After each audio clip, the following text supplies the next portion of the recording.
Russia will soon have 50 brand new nuclear missiles capable of reducing all enemies to a nuclear crater, the head of the country's space agency has warned. Dmitry Rogozin, the head of Roscosmos and a staunch Putin ally, said dozens of new Sarmat-2 missiles, measuring 14 stories tall and weighing 208 tons, will be deployed by autumn to menace Russia's enemies. It remains only to advise the aggressors to talk more politely with Russia, he said. As a demonstration of Sarmat's power, he showed off footage of a 26 feet deep and 66 feet wide hole caused by one of the missiles when fired without a warhead.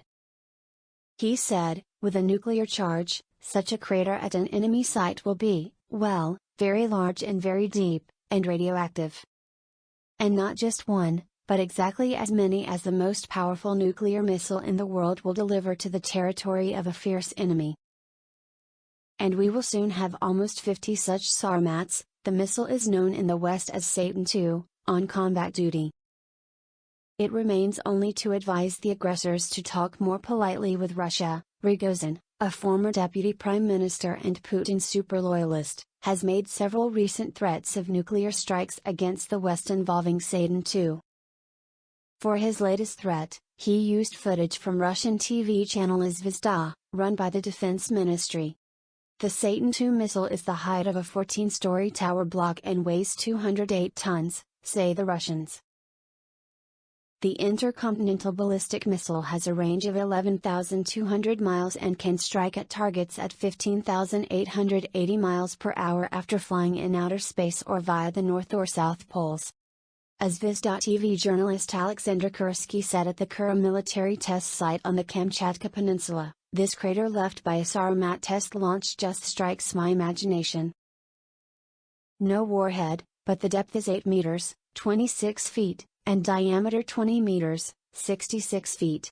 Rogozin, who is in charge of Russia's part in the International Space Station, last week boasted to schoolchildren and students that Satan-2 could demolish half the coast of a continent of a Western enemy which we may not like due to its aggressive policy.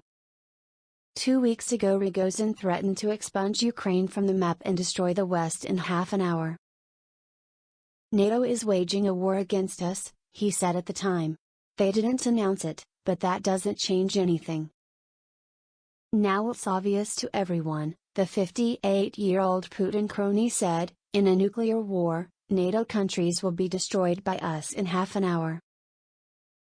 But we must not allow it, because the consequences of the exchange of nuclear strikes will affect the state of our Earth. Therefore, we will have to defeat this economically and militarily more powerful enemy with conventional armed means. He urged Putin to go further to win the war, with mobilization of the state economy. Industry must be forced to serve military objectives, he said. This must be done immediately and quickly, he said. Using a word that Putin has banned in relation to Ukraine, war, he said, this is a war for the truth, and the right of Russia to exist as a single and independent state.